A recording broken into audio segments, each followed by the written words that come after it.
Conselho de Segurança. Mais de 50 anos depois de serem divulgados os chamados papéis do Pentágono, um conjunto de 14 mil documentos que relatavam uma realidade escondida sobre a guerra do Vietnã, a semana passada veio a público uma versão moderna dos segredos do Pentágono. Um conjunto de cerca de 100 documentos do Departamento da Defesa dos Estados Unidos foi revelado na internet com informações sobre a guerra na Ucrânia e também sobre outros países aliados dos norte-americanos. E enquanto o mundo olhava em detalhe para o que está escrito nesses documentos, Emmanuel Macron visitava Pequim, seguido esta sexta-feira de Lula da Silva, para reuniões com Xi Jinping. De tudo isto vamos falar esta semana em mais uma edição do Conselho de Segurança, o podcast de política internacional da Sábado, com o professor de Relações Internacionais Vasco Rato e o jornalista João Carlos Barradas. Eu sou o Nuno Tiago Pinto, diretor da Sábado e moderador deste podcast. But we take this very seriously, and we will continue to work closely with our outstanding allies and partners, and nothing will ever stop us from keeping America secure. Esta fuga de dados, divulgada na internet na plataforma Discord, que é uma plataforma de troca de mensagens utilizada por gamers para jogar online, e mais tarde nas outras plataformas do Twitter e do Telegram, inclui mapas da Ucrânia e informações sobre batalhões, tropas, entregas de armas e baixas. Elas traçam um retrato pessimista para a contraofensiva ucraniana, problemas nas defesas aérea e artilharia. E os documentos têm também informações sobre a hesitação da Coreia do Sul em fornecer armas à Ucrânia, que o Egito planeou fornecer rockets à Rússia secretamente e que a Turquia se aproximou do grupo Wagner. Para além disso, há informações sobre a China, Israel, o Médio Oriente e terrorismo. Que consequências é que pode ter esta fuga de informação, para começar? Não sabemos ainda, porque há especulação que ainda há mais para vir e, portanto, ainda não se sabe se há mais, se não há mais, que tipo de revelações é que estão por aí. As consequências, eu já vou às consequências, mas primeiro queria dizer que, vamos lá, estas coisas não são novas no sentido em que há muita espionagem entre Estados rivais, mas também entre Estados amigos. Eu ouvi algumas coisas nos últimos dias de pessoas a mostrarem alguma estupefacção, não é? Com o facto dos americanos espiarem os países amigos. Isto não é nada novo, eu recordo, quer dizer, houve um incidente há poucos anos de Obama, 2013 de Obama, durante o período de Obama, que envolvia Merkel, portanto isto não é Na altura, novo. as revelações de Edward Snowden permitiram Sim. concluir que os Estados Unidos espiavam Sim. também países aliados, como a Exato, França, exato. e a chanceler Angela Merkel esteve sob escuta. Sim, mas isto é uma coisa que existe desde que há países, portanto não vejo aqui nada de excepcional nesse sentido. E há uma imensa espionagem industrial, não é? Em que os Estados tentam roubar, é essa a palavra, roubar os segredos industriais, tecnológicos de outros Estados. Portanto, não vejo aqui... nesse sentido, não vejo aqui nenhuma surpresa. Agora, há duas ou três coisas que eu achei interessantes. Eu começo, talvez, pelo menos interessantes, que é o papel da Mossad, ou como se costuma dizer, do Deep State, não é? Do Estado Profundo, na luta contra Netanyahu. Só queria registar isso. Que, no fundo, que a Mossad estava envolvida no apoio às manifestações anti-Netanyahu. Coisa que para quem não tenha lido essa parte Exato. das revelações, coisa que não me custa acreditar à luz da nossa discussão sobre Israel há uma semana ou duas. A outra questão que eu acho que é interessante, mas também não é novidade para quem ouve este programa, porque o João e eu temos mantido mais ou menos essa tese, é que as coisas no terreno estão muito piores para a Ucrânia do que é dito oficialmente na retórica dos Estados Unidos. Agora, as consequências. A primeira consequência é a seguinte. Se recordam, há 2 anos, quando Biden ganhou as eleições contra Trump, ele disse que agora os adultos voltariam a estar na sala, não é? Dando a entender que os grandes profissionais democratas iriam agora fazer uma política externa a sério, levar as coisas a sério. Essa afirmação acho que que já ninguém leva muito a sério, olhando não só para os últimos 2 anos de política externa desta administração, e por conseguinte, não me parece que seja coisa que Biden poderá dizer daqui a 2 anos, quando for a altura da campanha eleitoral. Portanto, os democratas têm um problema com política externa, que vem desde a retirada, a forma como se fez a retirada do Afeganistão, e isto tem permitido que Trump diga, bom, estão a ver, comigo estas coisas não teriam acontecido. Agora, eu não sei se teriam acontecido ou não, mas este posicionamento político é favorável, de facto, a Trump, não é? Porque permite que as pessoas, o seu eleitorado, que as pessoas descontentes com Biden em política externa, se é que isso é relevante nas eleições americanas, mas permite que as pessoas pensem, se calhar o Trump até tem razão, com ele não é? O mundo tinha, no fundo, medo, receio da América, e estas coisas não teriam acontecido. Eu acho que essa é uma das grandes consequências nos próximos tempos. Eu gostava de pegar num dos aspectos que mencionaste, acho que me parece muito importante.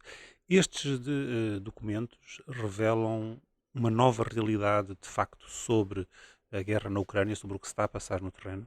Não. E estes documentos, é preciso tentar caracterizar este tipo de fuga de informação. Ela não tem nada a ver com aquilo que foram os Pentagon Papers, em que tivemos um alto responsável pelas análises feitas ao que eram os procedimentos Obviamente, da administração foi apenas na guerra do Vietnã. comparação de Mas fugas de não é por isso. É porque, nesse caso, tratou-se de uma fuga pensada, organizada por uma pessoa com altas responsabilidades de análise na estrutura do Pentágono. Não tem nada a ver com o tipo de fuga que propiciou o caso Watergate, com o próprio vice-diretor do FBI a encaminhar os jornalistas de investigação. Não tem nada a ver com aquilo que é uma fuga também organizada e propositada em 2013 de correspondência diplomática que ficou conhecido como o escândalo de Edgar Snowden ou Wikileaks. Não tem sequer a ver São coisas com, diferentes, a Wikileaks e o Edward Snowden. sim, mas geralmente Sim. mistura-se por causa da lógica inicial de anarquismo absoluto na divulgação de todo e qualquer documento por parte da plataforma. E não tem a ver sequer com as que surgiram posteriormente, em 2016 e em 2017, que foram fugas pensadas e organizadas. Mas sobre a Ainda imagem que, da guerra da Ucrânia, agora, esta é uma fuga que na quinta-feira começavam a surgir as primeiras insinuações por parte dos investigadores norte-americanos de que isto teria sido uma fuga perpetrada a baixo nível, mas o que é de estranhar é que porque é que não há mais fugas? Os documentos que propicia esta fuga, não se sabe ainda quantos serão, se serão 30, 50 ou mais de uma centena, têm vários níveis de classificação, desde o confidencial até ao top secret. Aparentemente foram, segundo esta última informação, que começou a ser divulgada na quinta-feira, foram parar a esta plataforma que referiste há pouco de jogos, por parte de um indivíduo de baixo escalão, um contratado ou um membro das forças militares, porque há cerca de, segundo os próprios dados oficiais norte-americanos, mais de 1 milhão de pessoas, 1.250.000 ou 1.300.000, com acesso a este tipo de documentação. Não propriamente o top secret, mas pelo menos algumas daquelas que são secret e confidential. e o no E form, é por isso que o que é de admirar é que não existam mais fugas de informação deste tipo, e é por isso que nós não conseguimos tirar uma imagem perfeita ou real do que era a situação tal como era vista pelo Pentágono no início do ano. Ou seja, estes documentos começaram a surgir no final de fevereiro, início de março, nesta plataforma, e depois foram divulgados e, em alguns casos, até alterados. O que eles transmitem nessa pequena imagem, eles são de dois tipos, como o Vasco já referiu. Há aquilo que corresponde à interseção de comunicação eletrónica, sobretudo sobre países aliados, Coreia do Sul, o Egito, há o caso também de Israel, há dados comprometedores também até para países não aliados, como é o caso da Sérvia, que estaria disposta a vender equipamento militar e munições à Ucrânia, ao contrário daquilo que afirma publicamente, tal como o Egito era ao contrário, estaria disposto a vender munições e foguetes à Rússia, apesar da dependência que tem dos Estados Unidos. Esse é um tipo de informação que lá existe. E depois a outra é o retrato que existe do que seria a situação em meados de fevereiro, em que o essencial não altera, como o Vasco sublinhou, a imagem que se tem dos problemas com que se deparam os ucranianos. O primeiro grande problema que é detectado nestes documentos, e tudo leva a que seja perfeitamente credível, tem a ver com a exaustão dos recursos ucranianos em matéria de defesa antiaérea, dada a sua dependência ao início do ano do que ainda lhes tinham de sistemas antimísseis e defesa antiaéreos de fabrico soviético. Portanto, uma urgência que era absoluta de esses serem substituídos por equipamento ocidental e por formação ocidental. Esse é o primeiro grande aspecto. O segundo grande aspecto, e aqui estes dados são mesmo gravosos, porque permitem a especialistas militares apurarem dados novos, tem a ver com a formação da série de brigadas que estão a ser preparadas pela NATO para o desencadear de uma ofensiva ucraniana a ter lugar na primavera. Há outros dados que são até apresentados como muito relevantes e que são coisas do senso comum, como é aquela análise que se faz de quando é que os solos estarão em condições propícias para o desenvolvimento de ações de tropas mecanizadas. Toda a gente sabe que é no final da primavera. Quer dizer, para além disso, tem sido também frisado uma capacidade por parte dos serviços de informações americanos de penetrar isso é o que deve preocupar os russos. na esfera russa, nos meios políticos e militares russos. Mas isso nós já sabíamos. Sabíamos, porque... Ou seja, no fundo vem confirmar aquela ideia que já tínhamos, julgo que era isso que ias dizer, quando os Estados Unidos anunciaram a invasão, depois anunciaram o que é que eles iam fazer nas determinadas fases. Mas isto vem dar uma nova luz também sobre essa capacidade. Pois não pode sei. Ser e pode não ser, mas não tem. Sim, não sei, nem uma forma ou de outra, mas confirma pelo menos aquilo que a conclusão a que chegamos nas semanas, nos meses anteriores à invasão. Não se sabe até que ponto é que essa penetração é significativa, mas pelas informações que foram postas cá fora em antecipação da invasão, é significativa. Isto deve ser, como tu dizes e bem, preocupante para Putin, claro. Foi o João que disse a parte do preocupante. E pegando disse muito bem. Pegando num outro aspecto que há bocado referiste da parte dos aliados espiarem os outros aliados, há uns anos, quando houve as revelações de Snowden, e mencionaste a parte de Angela Merkel, houve protestos veementes por parte dos aliados. Sim. Algo que neste caso não vimos ainda. Porquê? Mas já houve, atenção, por parte da Coreia do Sul, porque há uma cimeira próxima e sim, mas não com a mesma dimensão que na altura. Porque os aliados fazem a mesma coisa, também espiam os americanos. Quer dizer, vamos lá ver, isto não é só os americanos a espiarem o resto do mundo. É o resto do mundo, ou pelo menos aquela parte do mundo que pode, também espia os americanos. Sim, as Nações Unidas. Quinta-feira houve protestos por parte do gabinete de António Guterres, que, como sempre, os secretários-gerais das Nações Unidas não têm outro destino senão serem espiados por todos os membros do Conselho de Segurança. O que deve preocupar os americanos, no entanto, é isto que o João estava a dizer, quer dizer, que há 1,2 milhões de pessoas têm acesso a estas classificações secret, etc. Algumas, como disse o João, também são mais relevantes do que outras, mas vamos lá ver, as redes sociais, a universalização da comunicação digital tornou os segredos mais vulneráveis. Quer dizer, parte daquilo que está a acontecer é que aquilo que se chama Signals Intelligence, não é? Quer dizer, que são aqueles, simplificando um pouco, mas são aqueles segredos, não é? Que são transmitidos eletronicamente, tornaram-se vulneráveis, sendo certo que... Aliás, desculpa, podes dar o exemplo, pegando o Ellsberg precisou de dias e dias para fazer as fotocópias dos seus documentos, exatamente. O Manning O Pentagon precisou de Papers, segundos, o Ellsberg do Pentagon Papers, exatamente. Agora, também é verdade, vamos lá ver, que isto não é de agora. Normalmente quando as pessoas falam dos Estados Unidos falam de CIA, mas que há uma organização porventura mais importante, que é a National Security Agency, a NSA, que tem como missão justamente lançar uma rede sobre todas as transmissões, e tem essa capacidade, todas as transmissões eletrónicas, ou seja, todos os WhatsApps, todos os e-mails, tudo isto, os telefonemas, tudo isto pode ser e está nos computadores da NSA. O problema depois é o seguinte, é com tanta informação, como é que se faz a filtragem e como é que se faz a interpretação.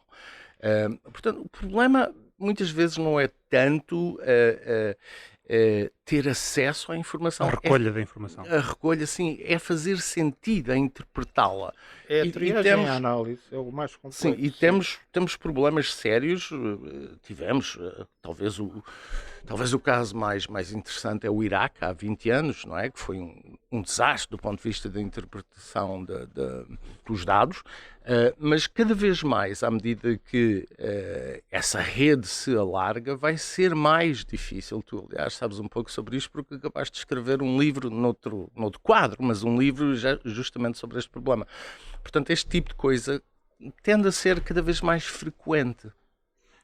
Concordas? Sim, concordo. Aliás, o exemplo que nós temos aqui em Portugal, sobre o que tu abordaste precisamente no livro que acabaste agora de editar, até apresenta algumas semelhanças com este caso, porque estamos a falar de alguém que poderá ser de baixo nível, que tem acesso ou que consegue fazer phishing de uma série de informação. Atenção que esta informação houve uma notícia, nós estamos a gravar na quarta-feira, no Washington Post, que indica que era um jovem, como tu estavas a referir, de baixa patente, que teve acesso a um contratado e começou a recolher documentos a que teve acesso e que acabou por os publicar inicialmente. Porque isso tem uma certa... fecheiros e depois em fotografias. Exato, porque isso que tem eram uma documentos certa... dobrados que ele imprimia. Exato, porque isso tem uma certa lógica, porque lógica para até apresentar, ou seja, esta explicação é plausível. Se ela é verdadeira ou não sabemos, não viremos a saber tão cedo, se é que alguma vez viremos a saber.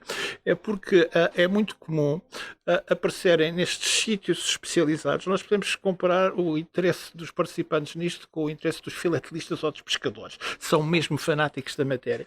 E por vezes aparece informação que é informação classificada, sobretudo manuais técnicos sobre armamento, sobre jogos de estratégia, precisamente porque é isso que se debate e que se aborda nestes casos. Agora, este tipo de documentação que apareceu, que é muito diversa e que já permitiu diversos tipos de adulteração daquilo que terão sido os originais, como por exemplo em alguns canais russos, sendo que o Ministério dos Negócios Estrangeiros russo e o Ministério da Defesa tiveram o cuidado de anunciar logo de início que a sua posição oficial era de terem sérias dúvidas em relação à veracidade deste tipo de fuga e que poderia ser um ato de desinformação.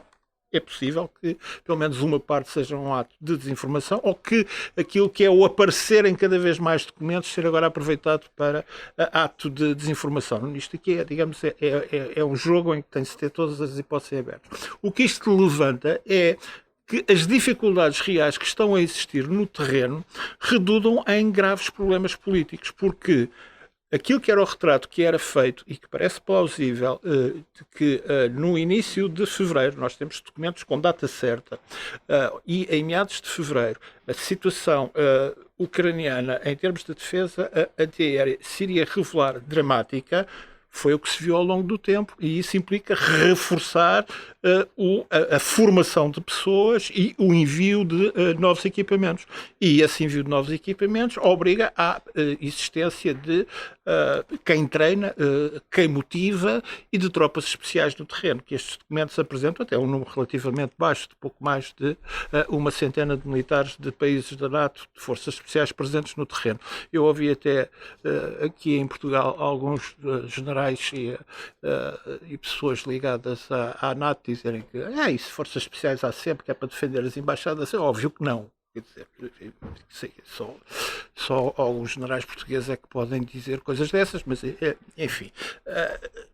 Nós temos uma dificuldade real. A outra dificuldade real que é muito óbvia neste documento é que há divergências sobre a real capacidade ucraniana de reunir os 40 mil homens para que no início de fevereiro, estamos a falar de datas do início de fevereiro, estavam destinados para o grosso desta contraofensiva e, sobretudo, a capacidade de avaliação que existe sobre se essa contraofensiva vai ser ou não vai ser efetiva e apresentar os resultados desejados, se as expectativas ucranianas não são demasiado elevadas em relação àquilo que são as suas reais capacidades. E isto depois tem consequências políticas, ou seja, tudo isto, quando vem a conhecimento público de uma maneira muito dispara, sem ser de uma forma ordenada, torna mais agudas as discussões políticas. Porque, por exemplo, quando aparece um documento em que se afirma que, por interseção eletrónica, Zelensky defendeu, junto do Estado-Maior das suas Forças Armadas, que se efetuassem ataques diretos à Crimeia, estamos a falar de isto relativo ao início deste ano, usando drones, porque na altura não estava na posse de forças ucranianas mísseis com capacidade suficiente para atacar a Crimeia, isto levanta problemas políticos. E isto explica porque é que os Estados Unidos são, ou foram, numa determinada fase, renitentes a fornecer certo tipo de equipamento e por os problemas que os ucranianos se queixam de que estão numa situação em que perdem cada vez mais pessoal militar e mais civis, precisamente porque não têm o apoio necessário, rápido e eficaz por parte dos seus aliados ocidentais e a atitude dúbia que existe dos outros lados. E depois há ainda, aqui, para passar ao Vasco, em termos da análise, os últimos que começaram a aparecer, que são as análises probabilísticas da CIA sobre situações limites. O que é que acontece se Zelensky morrer? O que é que acontece se houver um golpe de Estado que afaste Putin do Kremlin e por aí fora? Isso é outro tipo de análise e de perspectiva estratégica. É normal e tens de usar, de fazer. No segundo tema deste episódio, a visita de Emmanuel Macron à China está a causar ondas de choque nos aliados europeus. Je pense que la Chine et la France, en tant que membres permanents du Conseil de sécurité, puissances dotées compte tenu de leur histoire, de leur amour de l'indépendance, de leur attachement profond à celle-ci, ont à œuvrer ensemble pour essayer de bâtir, en tout cas préserver un ordre international capable de répondre aux défis du temps. Esta visita de 3 dias a Pequim já estava a causar polémica, mesmo antes de se realizar, devido à enorme delegação empresarial que acompanhava o presidente francês a Pequim. Mas durante a visita, Macron deu uma entrevista a 2 jornais franceses, onde fez uma série de declarações que pareceram feitas para agradar a Pequim. Uma indicava que a Europa não deve meter-se na questão de Taiwan, outra que a Europa devia aumentar a sua autonomia em vez de se tornar um vassalo ao serviço da agenda de uma potência maior, no que foi visto como uma referência clara aos Estados Unidos. Como é que estas declarações de Macron podem ser encaradas? Isto é Macron a ser Macron, ou melhor dizendo, é França a ser França. Já vou a Macron, mas há aqui um padrão que não é novo desde a Segunda Guerra Mundial. A França tenta conservar a sua autonomia estratégica na política internacional. É isso normalmente nós chamamos de gaullismo, não é? E, portanto, explica em larga medida aquilo que a França tem feito. Parte dessa tentativa de preservar a autonomia estratégica historicamente passou pelo eixo franco-alemão. Isto é, a França sozinha não conseguia projetar poder depois de 1945 e, portanto, juntou-se à Alemanha e, portanto, a Europa é, de certa forma, um veículo para a França. Por isso é que a França muitas vezes confunde os seus interesses com os interesses europeus e a França fala das suas ambições nacionais como se fossem ambições europeias e vice-versa. Portanto, isto é um padrão normal. Macron já fê-lo durante estes últimos anos e, portanto, isto não é surpreendente. Eu recordo que também no seu primeiro mandato, Macron, numa entrevista à revista Economist, à revista britânica Economist, disse que a NATO estava ultrapassada, estava morte cerebral.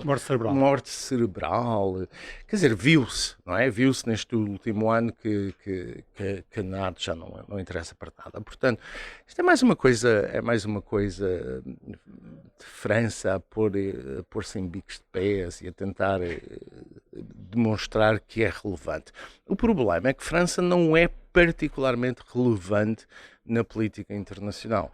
E, portanto, este número que Macron acabou de fazer na China é péssimo por várias razões. Primeira, vai ao encontro daquilo que os chineses tentam fazer, que é dividir os aliados europeus e, por conseguinte, ganhar leverage através dessa divisão. Por isso é que investem tanto, por exemplo, nas infraestruturas na Grécia, ou até em Portugal, em muitos sítios, não é? Portanto, a divisão dos aliados europeus, e Macron deu-lhe isso de borla, digamos assim. A segunda razão é que as posições de Macron não representam a posição da União Europeia. As posições da União Europeia não são essas, como aliás se viu, não é? Nesse sentido vai ser interessante ver o que acontece para a semana com a visita de Borrell. Mas em terceiro lugar, esta ideia da autonomia estratégica, que também não é nova, que França anda a falar disto há décadas, no fundo, chamando-se autonomia estratégica ou outra coisa qualquer. O que é que na prática quer dizer? Quer dizer que não só a Europa deve ter autonomia em relação aos Estados Unidos, mas tem de olhar para os Estados Unidos como um adversário e não como um aliado. Isto é que, a prazo, eu acho que é preocupante, porque se vem aí um mundo bipolar e é necessário escolher de que lado está, e é isso que me parece que aí vem, então estas posições de Macron são muito claras, infelizmente. Ou, na melhor das hipóteses, essa tentativa de gerar uma autonomia estratégica significava que a Europa deixaria de ter qualquer relevância na política internacional porque seria invariavelmente subordinada, seria um vassalo, não é? Ou dos Estados Unidos ou da China. E isso, quer dizer, o Brasil já escolheu do que lado está. Agora, acho que a Europa não pode ir por aí. Concordas, João, que estas declarações aumentam ainda mais as divisões na União Europeia? E foi notório, porque o grande erro de Macron é fazer uma equivalência estratégica entre a China e os Estados Unidos, entre o adversário ou inimigo e entre o aliado. Coisa que, aliás, o general Charles de Gaulle nunca fez. Mas, adiante. A posição de Macron é profundamente equívoca, esta ideia de que há um risco de seguidismo em relação aos Estados Unidos e que, portanto, temos de ter uma posição completamente independente e alternativa. Isso foi logo, porque isto é apanhado num jogo de propaganda, no debate que está em curso, porque isto agora foi a contradição perfeita em relação àquilo que estava a afirmar a Presidente Ursula von der Leyen, que se encontrava também de visita à China nessa altura. E foi pessimamente tratada. Que foi tratada como uma figura de segunda ordem, sem nenhuma dignidade protocolar. algo de diferente do que está a ser dito precisamente agora pela Ministra dos Negócios Estrangeiros alemã, Annalena Baerbock, que se encontra em Pequim, e aquilo que Josep Borrell, o responsável pela política externa e de cooperação da União Europeia, vai ter de dizer em Pequim na próxima semana. Depois deixou cair, descartou completamente Taiwan, como se fosse uma questão menor, fazendo uma equiparação que é totalmente errada entre aquilo que é uma questão interna chinesa. Claro que a questão da reunificação da China levanta sérios problemas diplomáticos, porque em caso de guerra pode ser considerado um ato de uma situação de guerra civil, em termos de direito internacional e não de agressão a um outro Estado. Mas é precisamente para este tipo de propaganda que Macron está a contribuir. E que Numa altura em que estavam a ocorrer exercícios militares chineses. Imediatamente a seguir vieram os exercícios militares chineses em retaliação pela visita da Presidente de Taiwan aos Estados Unidos, o encontro que teve com uma delegação do Partido Republicano e do Partido Democrático, presidida por Kevin McCarthy, o líder da Câmara de Representantes, que é republicano. Os exercícios foram importantes, tiveram uma duração menor, mas pela primeira vez participou junto da base aérea norte-americana de Okinawa, no sul, muito a sul do arquipélago japonês, o porta-aviões Shandong, e foram feitos uma vez mais exercícios de ataque direto, não só pela costa que fica próxima do litoral do continente, mas ainda a maneira de concretizar aquilo que é o bloqueio total aeronaval à ilha de Taiwan por parte da República Popular da China. Portanto, isso é um aspecto. E agora temos ainda o outro aspecto mais lato, que é na China, as visitas a Pequim agora parecem sucederem-se umas atrás das outras. Elas são sempre assim todos os anos. É a época primaveril das visitas de Estado, das visitas de chefes de governo. E é precisamente por isso que está agora Lula da Silva também de visita à China, com aquilo que é outra vertente, para a qual, sem querer ou propositadamente, aqui as opiniões dividem-se, Macron está a contribuir. Ou seja, aquela ideia de que é possível levar a China para uma solução de mediação ou de outros planos de paz com a Rússia, que passam, em primeiro lugar, como o próprio Lula da Silva já propôs, que cedesse de uma vez por todas a Ucrânia, a Península da Crimeia, à Rússia, como primeiro, digamos, incentivo a uma negociação de paz.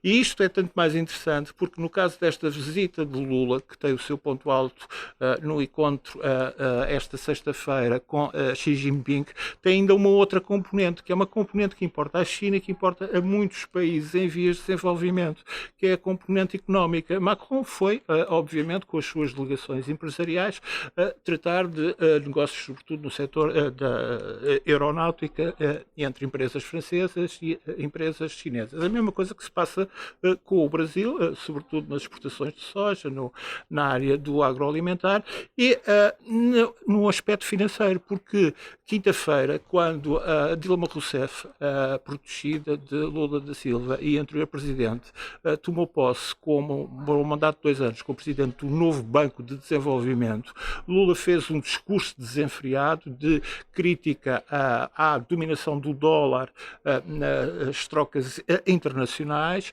e àquilo que é uma atitude por parte do Banco Mundial e por parte do FMI de não apoio e de não atenção, ao contrário da China, em relação aos problemas financeiros e de segurança dos países em desenvolvimento. Isso é interessante. Depois do fortíssimo investimento chinês em África, podemos vir a assistir a um fortíssimo investimento chinês na América Latina? Já estamos a assistir. Os chineses estão a investir imenso na Argentina, na Colômbia, na Nicarágua, inclusivamente um dos segredos, entre aspas, toda a gente sabe, mas enfim, deste leak, desta fuga do Pentágono, é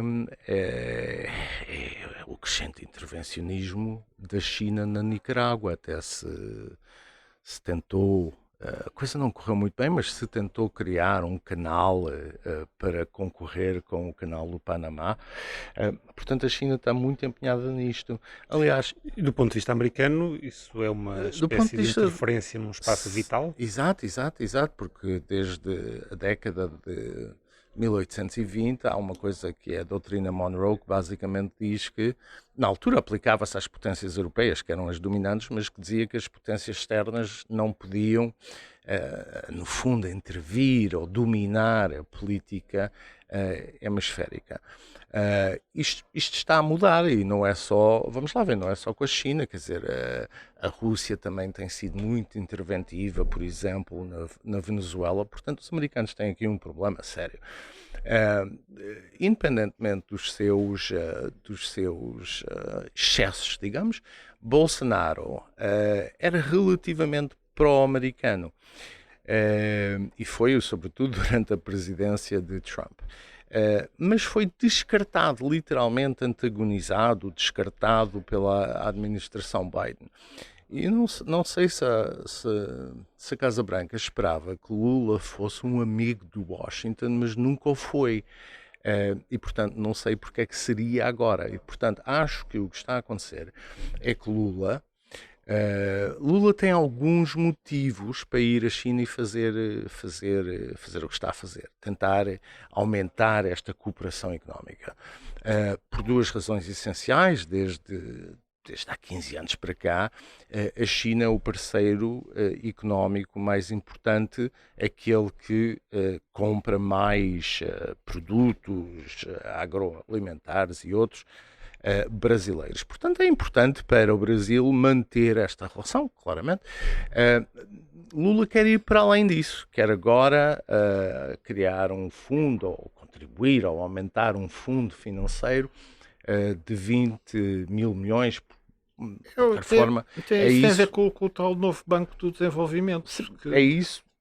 Sim, é isso que Este tem novo Banco vindo. de Desenvolvimento como o Vasco está a apontar, é esta ambição de Lula, mas que entra em contradição com aquilo que depois são as realidades de segurança. Porque é assim, tu tens este novo Banco de Desenvolvimento que pretende associar os chamados BRICS e que foi criado há 7 anos. Ou seja, é o Brasil, a Rússia, é a China, é a Índia, é a África do Sul. Depois, todos eles financiam este banco, chamado Novo Banco de Desenvolvimento, e depois todos eles presidem durante 2 anos ao banco. E têm uma cota, da qual na ordem dos 10 mil milhões de dólares já foram associados outros países. Deixa só o Vasco terminar o raciocínio que ele estava a terminar sobre isso. Não, esta clarificação Pois, mas estou só a falar de clarificação porque é isto que vai entrar com depois não ser compatível com interesses de segurança de alguns destes BRICS, como é o caso da Índia. Sim. Agora, eu acho que esta visita, nestes termos, faz sentido e é coerente ideologicamente com aquilo que Lula representa há muito tempo. Mas também é uma resposta a estas novas realidades. Quer dizer, a China hoje é um player na América Latina, coisa que não era há 10 anos. E isto gera novas dinâmicas na América Latina, sobretudo na relação entre o Brasil e a Argentina. Portanto, o Brasil não pode ficar muito atrás na relação com a China, porque senão vê-se ultrapassada pela Argentina. E a dinâmica, o equilíbrio Argentina-Brasil na América Latina é muito importante. Portanto, esta visita tem de ser vista num quadro geoestratégico de todo o continente e daquilo que a China está a fazer do continente. Agora, isto é preocupante para os americanos por razões óbvias, não só porque vai contra o espírito, não é, desta doutrina Monroe, mas também por outra razão. Historicamente, eu sei que a retórica, a narrativa esquerdista é que os americanos exploram a América Latina e não sei o quê. Pá, esperem por o que vai acontecer com a China. Mas os americanos, de facto, também se mostraram preocupados, sobretudo a partir da Aliança pelo Progresso de Kennedy no início da década de 60, se mostraram preocupados com o desenvolvimento latino-americano. O que esta viragem para a China também significa é o fracasso da abordagem americana. E isso é que deve preocupar não só os Estados Unidos, mas os ocidentais no seu todo a prazo. Um último comentário antes de passarmos às sugestões. E este facto de haver cada vez mais acentuada a divergência entre aquilo que são países do chamado Sul, que veem o conflito da Ucrânia não como um conflito existencial em termos de segurança internacional, mas como apenas uma definição de esferas de influência em que a Rússia tem interesses tão legítimos com a Ucrânia, em que os Estados Unidos e os europeus vão ter de aceitar um tipo de concertação que terá de ser feita às custas da própria Ucrânia. E Macron deu mais uma machadada neste sentido na sua visita. Lula da Silva, noutra lógica, está a fazer o mesmo. E é curioso porque ele, na quinta-feira, quando Dilma Rousseff tomou posse como tal presidente durante 2 anos do novo Banco do Desenvolvimento, aproveitou precisamente o caso da Argentina como uma vítima daquilo que ele considera as más políticas do FMI e do Banco Mundial. Ou seja, a perspectiva que o novo Banco de Desenvolvimento, uma aliança que exclua os Estados Unidos e os europeus dos mercados internacionais, possa fazer até à própria Argentina, seu parceiro e rival histórico na América do Sul, pode ser apresentada como argumento por parte de Lula da Silva em Pequim. E a Argentina, que é um caos económico por causa das políticas populistas há décadas e décadas. E em que as intervenções do FMI fracassam umas atrás das outras. Sempre. Passando às sugestões desta semana, Vasco, queres começar? Quero por um livro muito interessante que vejo à venda por todo lado, pelo país, na última semana, que é um livro de um amigo nosso. O autor é um amigo nosso, chama-se Nuno Tiago Pinto, e o livro chama-se Rui Pinto, No Relation, não é? Nenhuma. Nenhuma. O hacker que abalou o mundo do futebol. Eu trago este livro não só porque é um livro muito interessante e sobre coisas que são muito importantes para os portugueses, o futebol e a vida, nossa vida coletiva, mas porque é um livro que também aponta para algumas destas questões que estávamos aqui a referir. Mas trago um segundo livro, se me permites, e não é para comparar, porque este é manifestamente mais interessante e melhor. Mas há um autor que eu gosto muito, que é o John Banville, que nos últimos anos se tem dedicado a escrever policiais. E o último dos quais acaba de ser publicado, chama-se The Lockup. Isto vem na sequência de outros dois que escreveu recentemente. Um chama-se Snow e outro chama-se April in Spain. Eu não sei se estes livros estão publicados em português, mas são muito interessantes. É um dos meus autores preferidos e queria só dar nota disso. E agora também muito obrigado. És um dos meus autores preferidos. Muito obrigado. Muito me honra. Não há qualquer relação familiar e o livro está cheio também de, se me permites dizer isso, está cheio de outras personagens com o apelido Pinto. Aníbal Pinto, Albano Pinto, são muitos Pintos, para quem ler de fora pensa que é o país está dominado por Pintos, não é o caso e não há qualquer relação familiar. Um apelido de origem judaica, se não estou em erro até. Eu com o Macron lembro-me sempre coisas das personagens do Flaubert. Há um romance, tudo que o Flaubert escreveu é fundamental. Mas o Gustave Flaubert tem um dos seus grandes romances, foi editado em 1869, A Educação Sentimental, que é a vida na segunda metade, no início da segunda metade, durante o Segundo Império em França. E é, de facto, a educação de uma geração e do seu principal personagem, Frédéric Moreau, que tipifica tudo o que é a ambição, o que é ser volúvel, o que é ser egoísta, o que é ser materialista, o que é o culto ao poder, que são traços que ficaram na vida política francesa desde essa segunda metade do século XIX e que, com algumas personagens, saltam mais à vista. E em relação a Macron e à sua pequena corte, lembra muito estas personagens da educação sentimental de Flaubert. A mim lembra-me, mas deve ser por defeito profissional meu e de Macron.